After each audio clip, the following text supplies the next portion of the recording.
Labor and parts used buttons record expenses against the equipment, and waiting on parts can be selected at any stage of the service completion. Select Create Service Form to start recording the service details. Complete the service by tapping the Pass or Fail buttons against the service items. Fail will open a subform to record the fault. Faults can be completed during the service or left open. Select the Action Now button to complete the service or update the status to waiting on parts. Faults can also be saved, leaving them open. If applicable, select the subfault, add notes, and upload a photo. Use Tick in the toolbar to save. Whether you have completed the fault or left it open, the fault needs to be submitted to enable completion of the service. Select the Submit button to return to the service. Sign off the service by adding your name and signature, and then save via the toolbar tick icon. Gear modules using expenses have labor and parts used buttons on the service. Labor can also be linked to timesheets for verification and approval processes. Likewise, documenting the labor component of supplier services provides valuable data for comparing suppliers effectively. Add a labor record using the plus icon from the toolbar. This example records the start and duration, which will then update timesheets. Another option is to just record the duration. Multiple labor records may be added if required. Save and return via the tick icon in the toolbar. Click Parts Used and then use the drop-down menu to select the part to record as consumed. Standard items can also be recorded against the service type to automatically populate.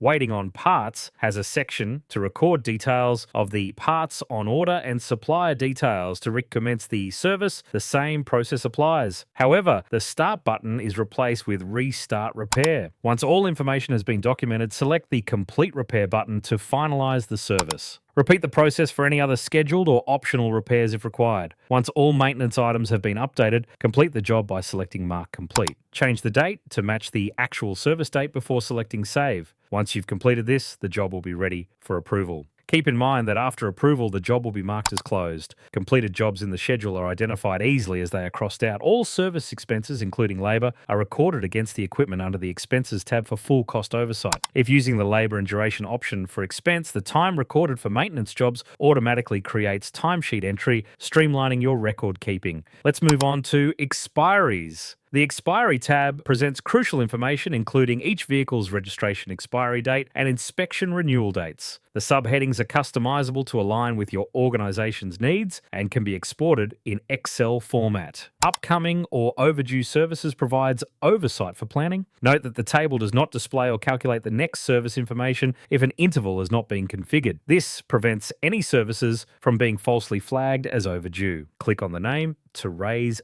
a service. The Escalation List page provides visibility into the faults and defects that have been escalated within the organisation. For instance, it will bring attention to a fault or service raised but not scheduled for over 7 days, or a repair job initiated but not yet closed. Conveniently view the pre-starts from the last 7 days from the Pre-starts tab. The Service Forms shortcut offers a streamlined and efficient way to manage your service forms.